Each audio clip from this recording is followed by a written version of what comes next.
Hello friends, welcome back to Ammu's kitchen. ఈరోజు video వచ్చేసి పండుమిరపకాయ గోంగూర పచ్చడి. మనం పండుమిరపకాయ గోంగూర పచ్చడిని ఏ విధంగా తయారు చేసుకోవాలో ఈ వీడియోలో మీకు చూపిస్తాను. మనం వేడి వేడి అన్నంలో ఈ పండుమిర్చి గోంగూర పచ్చడి వేసుకొని తింటే చాలా చాలా టేస్టీగా ఉంటుందండి. ఇప్పుడు ఏ విధంగా తయారు చేసుకోవాలో చూద్దాం. ముందుగా మనం ఒక 3 కట్టల గోంగూరను తీసుకొని శుభ్రంగా కడిగి ఆరబెట్టుకోవాలి.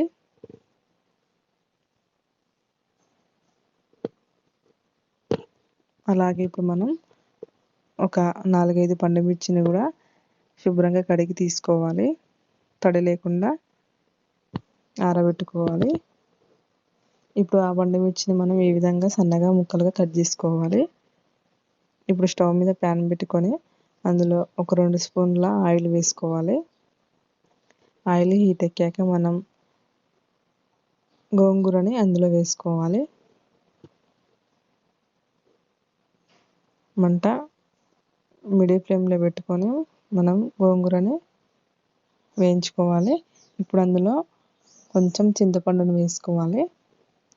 వేసుకొని మనం ఆ గోంగూరని మగ్గించుకోవాలి. మనకి ఒక 2 మినిట్స్ తర్వాతకి గోంగూర ఈ విధంగా మగ్గిపోతుంది. ఇప్పుడు స్టవ్ ఆఫ్ చేసుకోవాలి. ఇప్పుడు ఒక మిక్సీ జార్ తీసుకొని అందులో మనం కట్ చేసి పెట్టుకున్న పండుమిర్చి వేసుకోవాలి.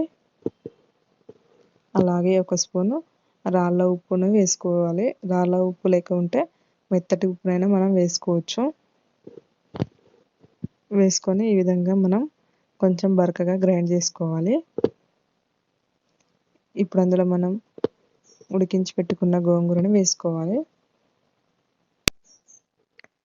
అలాగే ఇప్పుడు మనం మెంతులు, జీలకర్ర వేయించి పెట్టుకున్న మెంతి పిండిని మనం ఒక 1/2 స్పూన్ వేసుకోవాలి. వేసుకొని కొంచెం బరకగానే గ్రైండ్ చేసుకోవాలండి, మరి మెత్తగా చేసుకోకూడదు. ఇప్పుడు అందులో ఒక 4-5 ఎల్లిపాయలని మనం వేసుకుందాం. వేసుకొని వీటిని కూడా మరీ మెత్తగా కాకుండా కొంచెం కచ్చపచ్చగానే గ్రైండ్ చేసుకోవాలి. ఈ విధంగా మనం పండుమిరపకాయ గోంగూర పచ్చడిని గ్రైండ్ చేసి పెట్టుకోవాలి. ఇప్పుడు స్టవ్ మీద ప్యాన్ పెట్టుకొని అందులో ఒక 2 స్పూన్ల ఆయిల్ వేసుకొని ఆయిల్ హీట్ ఎక్కాక ఒక స్పూన్ తాలింపు గింజలు వేసుకోవాలి. ఒక స్పూన్ జీలకర్ర వేసుకోవాలి. ఒక 2 ఎండుమిర్చి, ఒక 2 రెమ్మల కరివేపాకు వేసుకోవాలి. కరివేపాకు వేసుకొని ఇప్పుడు మంట లో ఫ్లేమ్లో పెట్టుకొని మనం గ్రైండ్ చేసి పెట్టుకున్న గోంగూర పచ్చడిని ఆ తాలింపులో వేసుకొని ఒక 30 సెకండ్ల వరకు మనం ఆ తాలింపులో కలుపుతూ ఉండాలి పచ్చడిని. ఇప్పుడు స్టవ్ ఆఫ్ చేసుకుందామండి. స్టవ్ ఆఫ్ చేసుకొని మనం కట్ చేసి పెట్టుకున్న ఉల్లిపాయ ముక్కల్ని ఆ గోంగూర పచ్చడిలో వేసుకొని కలుపుకోవాలి. ఇలా ఉల్లిపాయలు వేయడం వల్ల చాలా టేస్టీగా ఉంటుంది గోంగూర పచ్చడి. మీరు ఒకసారి ట్రై చేసి చూడండి, చాలా టేస్టీగా ఉంటుంది. Thank you for the watching.